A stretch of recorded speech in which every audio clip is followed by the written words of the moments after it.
आकाशवाणी का ये ग्वालियर केंद्र है। आइए सुनते हैं कोविड-19 जागरूकता पर विशेष कार्यक्रम मन में है विश्वास। कार्यक्रम सुनने वाले सभी श्रोताओं को कल्पना प्रदीप का नमस्कार।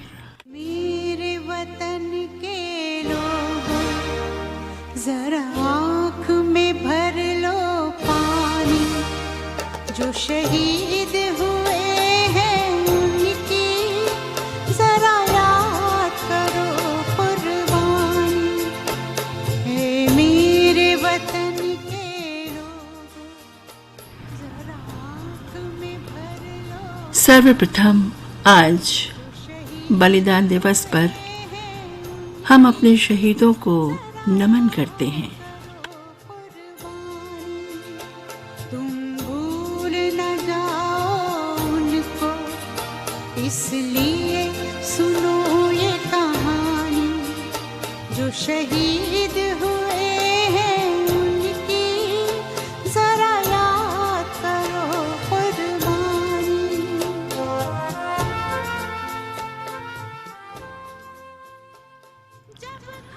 आज 18 जून महारानी लक्ष्मीबाई का बलिदान दिवस। हमारी शत शत श्रद्धांजलि उस वीरांगना को।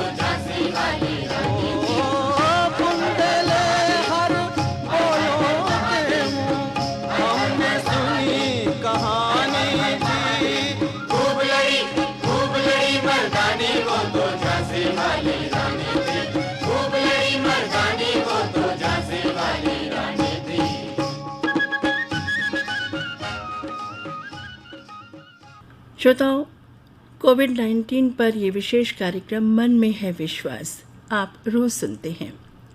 कोरोना वायरस से हम किस तरीके से बच सकते हैं, और उससे हम तब तक नहीं बच सकते जब तक इसकी कोई वैक्सीन ना आ जाए, कोई दवा ना आ जाए।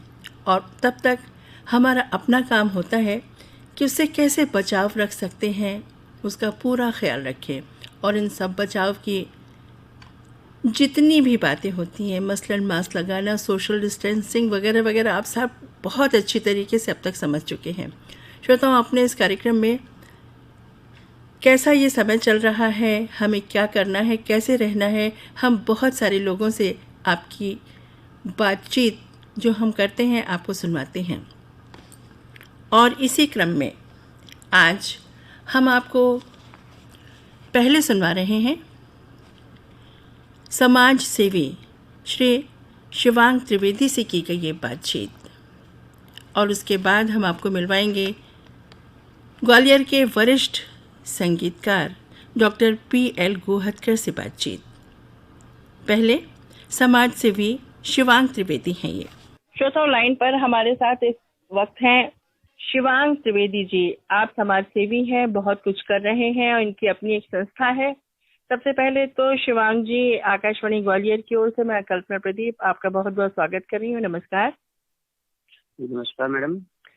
और सबसे पहले तो मैं आपसे ये जानना चाहती हूँ कि आपकी जो संस्था है, जिस संस्था की तरफ से आप समाज की सेवा कर पाते हैं, उस संस्था का नाम, उस संस्था की भूमिका क्या है, आपका रोल क्या है, आप क्या करते हैं, हमारे श्रोताओं को बताइए। उन्हें बहुत अच्छा लगेगा, क्योंकि इस समय सबको बहुत जरूरत है, माहौल ऐसा है।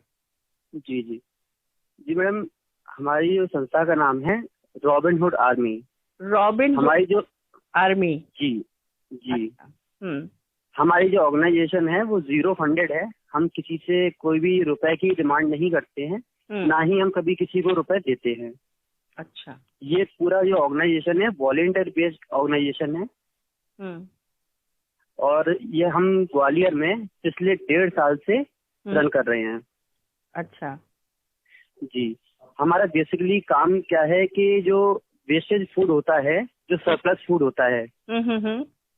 उसको हम कलेक्ट करते हैं और नीडी पीपल को सर्व करते हैं। अच्छा अच्छा। जी। तो ये और अभी जी मैम बोलिए। कहाँ से कलेक्ट करते हैं आप, कहाँ से इकट्ठा हो पाता है?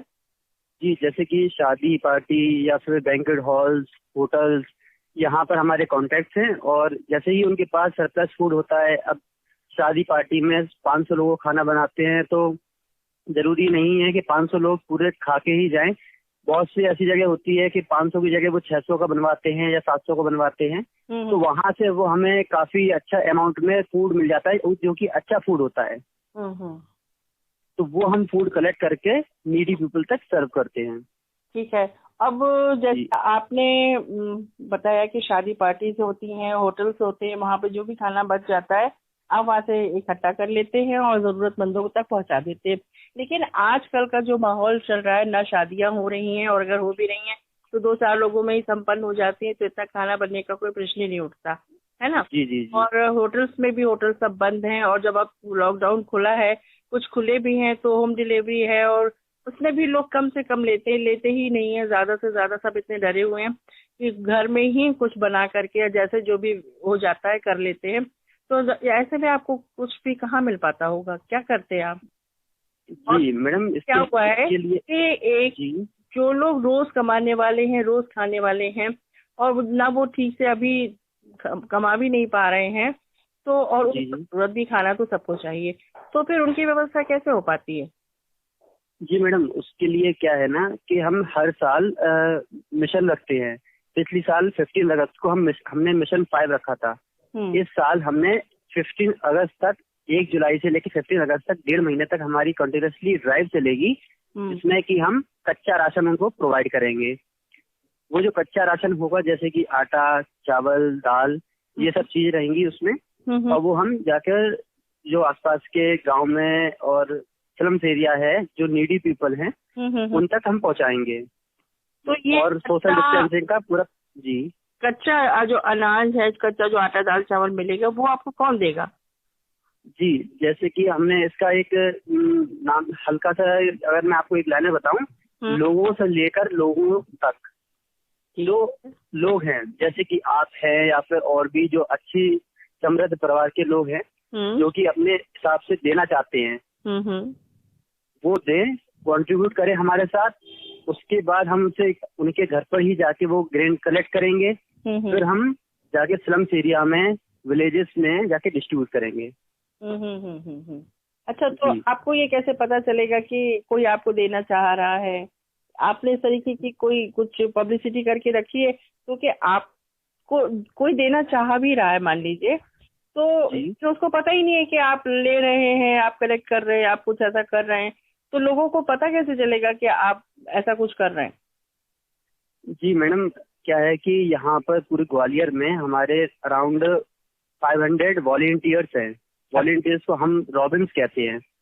अच्छा। टीम में जी, तो 500 वॉलेंटियर्स हैं। अब उसमें क्या है कि हर एक रॉबिन के मतलब रिश्तेदार होते हैं, परिचित में होते हैं, या काफी जगह ऐसी होती है। तो हमारा ऑलमोस्ट पूरा ग्वालियर कवर्ड है, और हमने पहले भी काफी प्रमोशन कर रखा है, तो लोगों को पहले से ही इतना पता है कि रॉबिन आर्मी बेसिकली करती क्या है। और हमने और इस बार हमने क्या किया है कि जो न्यूज़पेपर है और जो फेसबुक है, इसके माध्यम से हम प्रमोशन कर रहे हैं। और आपने जैसे कि आप अभी कर रही हैं, वो भी एक हमारा बहुत अच्छा माध्यम रहेगा प्रमोशन का, और इसके जरिए काफी लोगों को तक सूचना पहुंचेगी कि ऐसी भी एक ऑर्गेनाइजेशन है जो कि ग्रेन्स प्रोवाइड कर रही है नीडी पीपल तक।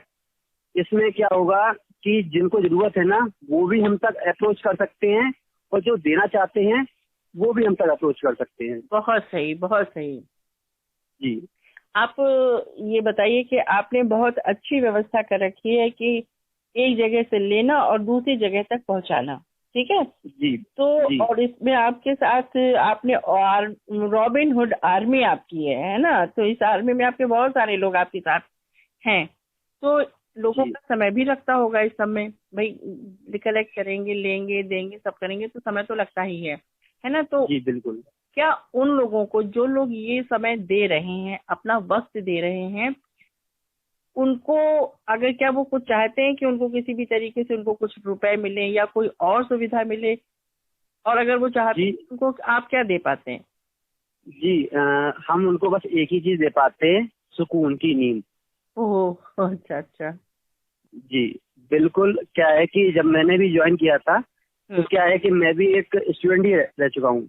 अब भले जॉब करता हूँ लेकिन पहले एक स्टूडेंट ही था। अब उस समय हमारे पास ना पॉकेट मनी इतनी रहती थी कि हम अपना कुछ ज्यादा रुपए दे पाए या कुछ कर पाए। तो इस वजह से मैं मतलब काफी परेशान रहता था कि क्या किया जाए क्या किया जाए। तो इस रॉबिन आर्मी के बारे में मैंने सुना तो मैंने यहाँ ज्वाइन किया। ठीक है। ज्वाइन किया तो पता चला कि इसमें कोई रुपए नहीं दिए जाते हैं। जब तो काफी जो लोग होते हैं जैसे कि मेरे जैसे स्टूडेंट्स हैं या फिर काफी ऐसे लोग हैं जो कि रुपए नहीं देना चाहते हैं, बस सेवा करना चाहते हैं। तो उससे क्या है कि उनको मन की संतुष्टि मिलती है। काफी ऐसे हमारे साथ जुड़े हुए हैं जो कि बिजनेसमैन भी हैं, जो कि बैंक में जाते हैं। तो सुबह से लेकर शाम तक का जो स्ट्रेस होता है, और रात में अगर मान लो कोई एक ड्राइव आ गई, जो भी हम शूट करने जाते हैं ना उसको हम बेसिकली ड्राइव कहते हैं। ठीक है। तो जो भी हम ड्राइव करने जाते हैं तो वो एक पूरा जो दिन का स्ट्रेस होता है वो एकदम रिलीज हो जाता है। बहुत सही, ठीक कह रहे हैं आप। क्योंकि हम अपना काम जो कर रहे हैं, अपना बेसिक काम तो जो है वो तो कर ही रहे हैं, साथ में समाज की सेवा करके जो सुकून मिलता है उसका कोई मोल नहीं होता, कोई मूल्य नहीं होता, कोई मूल्य नहीं होता है। बिल्कुल। तो बिल्कुल। और मैडम मैं एक चीज और बताना चाहूंगा कि ये जो हमारी ऑर्गेनाइजेशन है ये अक्रॉस इंडिया में ही नहीं, ऑल ओवर द वर्ल्ड है। अरे वाह। जी। और इसमें जो अभी हमारा जो मिशन रखा गया है, मिशन 30 मिलियन। अच्छा। तो इंडिया में हम लोग 30 मिलियन लोगों को ग्रेन सर्व करेंगे। इससे प्लस ही होगा, ये तो हमने एक मिनिमम टारगेट रखा है, इससे प्लस ही जाएगा। 50 मिलियन लोगों को मिनिमम सर्व करेंगे इंडिया में। हमारी जो रॉबिन आर्मी है वो 180 सिटीज में है। अच्छा। और इस बार मिशन 30 मिलियन में 10 अक्रॉस कंट्रीज पार्टिसिपेट भी कर रही हैं। बहुत बड़ा, काफी लंबा आपका नेटवर्क जो है काफी फैला हुआ है ना? जी जी बिल्कुल कर रहे हैं आप लोग। अच्छा लग रहा है जी। जी धन्यवाद मैडम। ये तो बस सभी का सहयोग रहता है, इसी वजह से हो पाता है काफी। आप इसके अलावा और कुछ बताना चाहते हैं श्रोताओं को? जी हमारा क्या है कि सिर्फ अकेला जो वेस्टेज फूड है उस पर काम करना नहीं है। हमारा जो काम है वो बच्चों को पढ़ाना भी है। हम जो ग्वालियर में स्लम्स एरिया में हमारी 3 जगह एकेडमी चलती हैं। एक करौली माता स्लम, एक सिटी सेंटर, एक दीनदयाल नगर। अच्छा अच्छा। जी। इसमें क्या है कि जो हमारे रॉबिन्स होते हैं, जैसे कि जो वॉलंटरी टाइम नहीं देना चाहते हैं, जो कि कहीं पढ़ते हैं या कहीं वो पढ़ाती हैं मैडम, तो वो क्या है संडे टू संडे आकर पढ़ाती भी है। काफी जगह ऐसी है स्थिति जहाँ पर लोग डेली भी जाते हैं पढ़ाने। अच्छा जी। जैसे करौली माता स्लम है, अभी लॉकडाउन में भी हमने ऐसी व्यवस्था कर रखी है कि ऑनलाइन के माध्यम से, जैसे कि वहाँ पर किसी के पास एक स्मार्टफोन हुआ, उसके माध्यम से हम डिजिटली उनको एजुकेशन भी कर रहे हैं।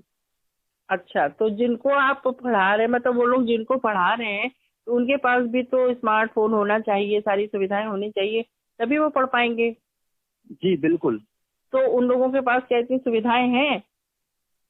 जी मैडम क्या है ना कि जो स्लम्स एरिया में उनके पास, किसी के पास, जैसे हमने एक मोबाइल की व्यवस्था करवाई पाई। अच्छा। वो हमने जैसे कि मान लो वहाँ पर कोई करना चाहता है तो हमने उनको मोबाइल हमने प्रोवाइड नहीं किया है, वो उन्हीं के पास मोबाइल फोन था।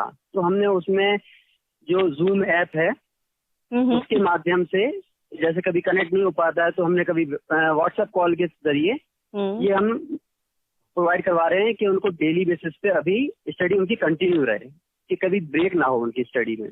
बहुत सही, बहुत सही। कुल मिलाकर के बात ये है कि जितने भी जरूरतमंद हैं उनको एक सहारा आपकी तरफ से मिला हुआ है, आपकी संस्था की तरफ से मिला हुआ है, कि कहीं कोई निराशा ना हो, कहीं कोई ऐसी दिक्कत ना हो, और अगर आ रही है तो आपकी संस्था हमेशा आगे है, आगे बढ़ करके काम कर रही है ना? जी बिल्कुल मैडम, हमेशा तैयार रहती है। बहुत अच्छी जानकारी दी शिवांग त्रिवेदी जी आपने। रॉबिन हुड आर्मी के एक महारथी के रूप में हमने आपसे बात की, बहुत अच्छी जानकारी दी और आकाशवाणी के माध्यम से आपकी संस्था के बारे में बहुत सारे लोगों को पता चल रहा है।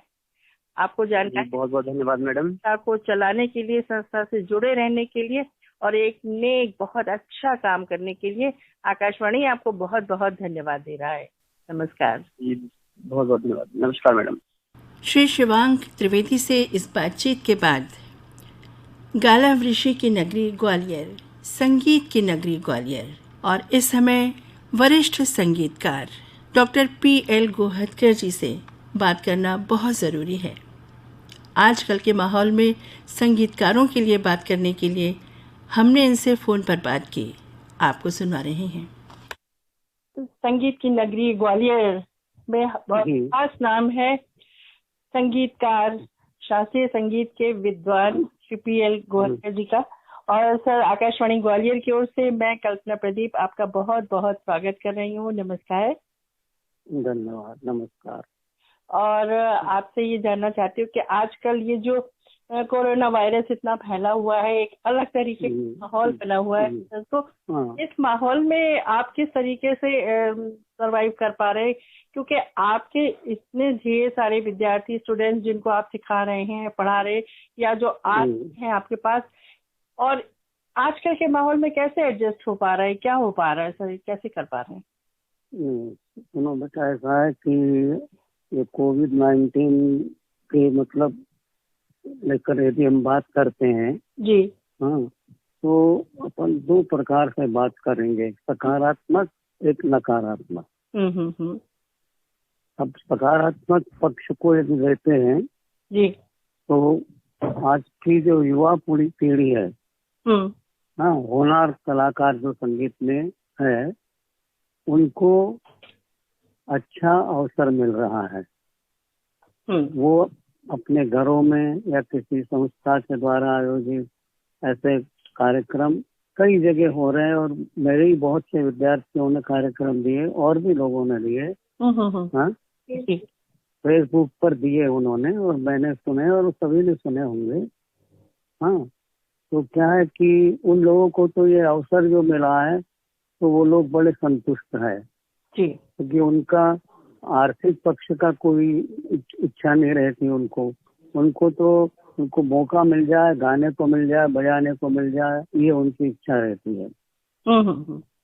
तो इस दृष्टि से देखे तो जो युवा कलाकार हैं उनको इसमें अच्छे अवसर मिल गए हैं, उनकी प्रशंसा भी हुई है, उनको प्रशंसा के दूरभाष पर फोन भी गए हैं और उनको ये कोविड-19 में थोड़ा गाने बजाने का अवसर मिल गया है जी।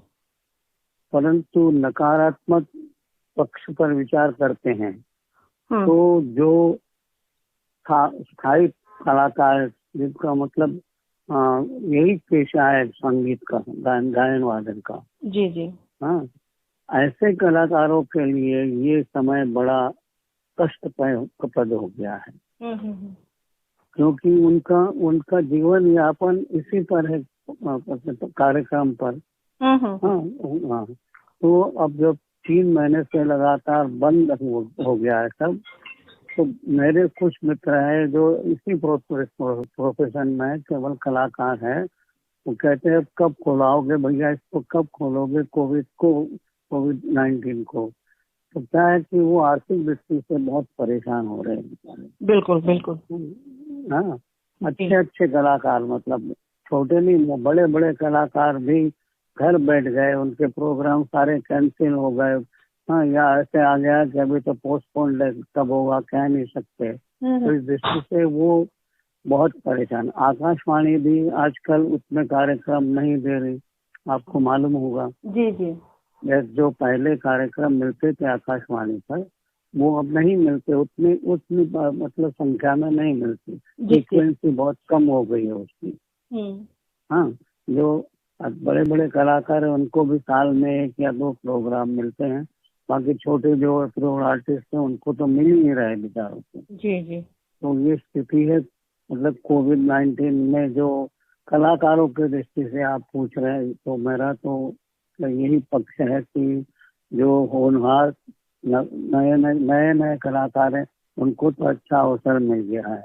लेकिन जो स्थायित्व वाले कलाकार है, जो बड़े कलाकार है, जिनका इसी पर उधर निर्भर है, उनको जरूर परेशानी हो गई है। लेकिन अब कोविड-19 ऐसा दायरा है कि उसको हम सब लोगों को मानना भी है। वो हमारी सरकार की मजबूरी है और मानना ही चाहिए। यदि अपने को उससे बचना है तो सरकार के नियम है, उसको भी अनदेखा नहीं कर सकते हम लोग। वो भी मानना है हमको अपने। उनका तो कहना है जितने बुजुर्ग है, जैसे हम तरीके तो बच्चे, वो तो घर के बाहर ही नहीं निकले। हाँ, बाकी और भी जो दिशा निर्देश मिले हैं वो सबको पालना है। हाथ धोना है, मास्क लगाना है, घर के बाहर नहीं निकलना है और दूरी बनाकर रखना है। ये सब जो बनाए गए हैं नियम, वो पालना जरूरी है, क्योंकि जीवन यापन भी करना है, अपने को रहना भी है दुनिया में। जी जी। इसलिए ये सब मानना जरूरी है। तो घर में बैठकर और बस राम नाम जपो और घर में बैठे रहो, बुजुर्ग लोगों के लिए है जी। हाँ, बाकी जो यंग जनरेशन है उसको बहुत परेशानी हो रही है। और आप देख रही है, थोड़ा सा लॉकडाउन में छूट मिली तो कितनी भीड़ भाड़ निकल आई बाहर सब जगह जी। हाँ, देख रही। तो अब ये और क्या कुछ पूछना चाहती है, आप बतलाइए। मैं यही कहना चाहती हूँ कि माहौल जैसा है उसकी जानकारी सबको है और इसी माहौल में हमें रहना भी है, सर्वाइव भी रहना भी है, बिल्कुल। तो खास तौर पर हम संगीतकारों के लिए आपसे जानना चाहते हैं कि ऐसे समय में उनको एक आत्मबल मिले, कुछ आपकी तरफ से कोई संदेश ऐसा या कुछ जो कुछ भी, क्योंकि वो घबराए नहीं, परेशान नहीं हो। नहीं, ये तो मैं उनको सबको कह रहा हूँ।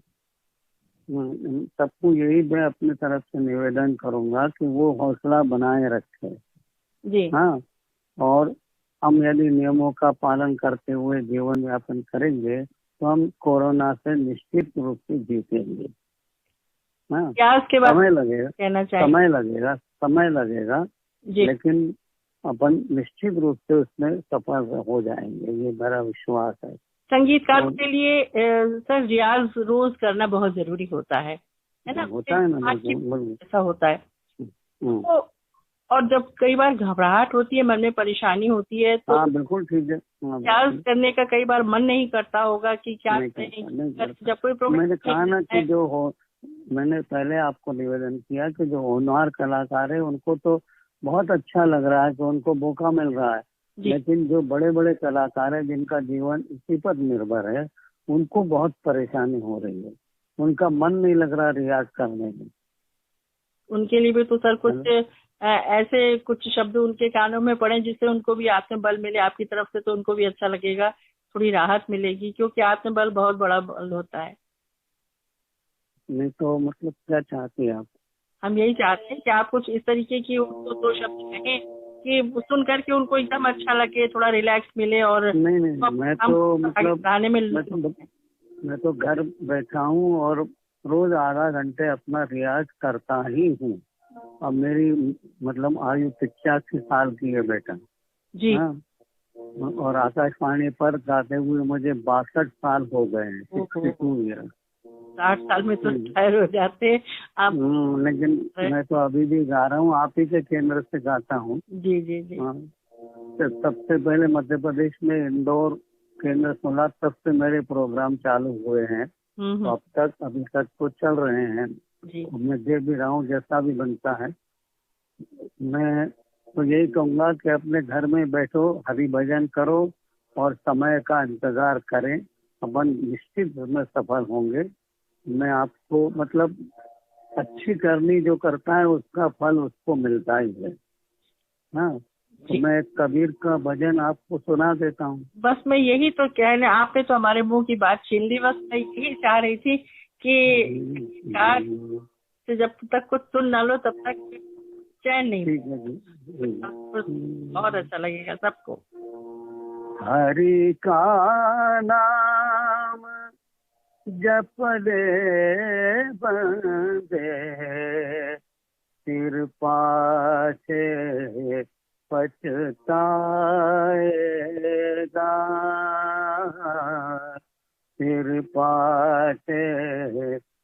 पछताएगा। बालापन तो खेल गवाया, बालापन तो खेल गवाया, आई जवानी मस्त रहा, जवानी मस्त रहा, बूढ़ा पान में रोग सताया, खाट पड़े पछताएगा। हरि का नाम जप ले बंदे, फिर पाछे पछताएगा। वहाँ से क्या तू लाया बंदे, यहाँ से क्या ले जाएगा। मुट्ठी बांध के आया जग में, हाथ पसारे जाएगा।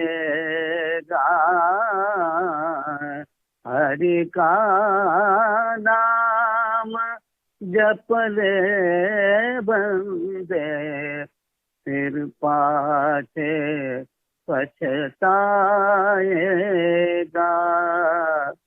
जपना हो तो जप ले बंदे, आखिर तो मिट जाएगा।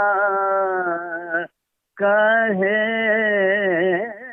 कबीर सुनो भाई साधो, करनी का फल पाएगा। हरि का नाम जप ले बंदे, फिर पाछे पछताएगा। बहुत सुंदर, बहुत सुंदर, बहुत मधुर।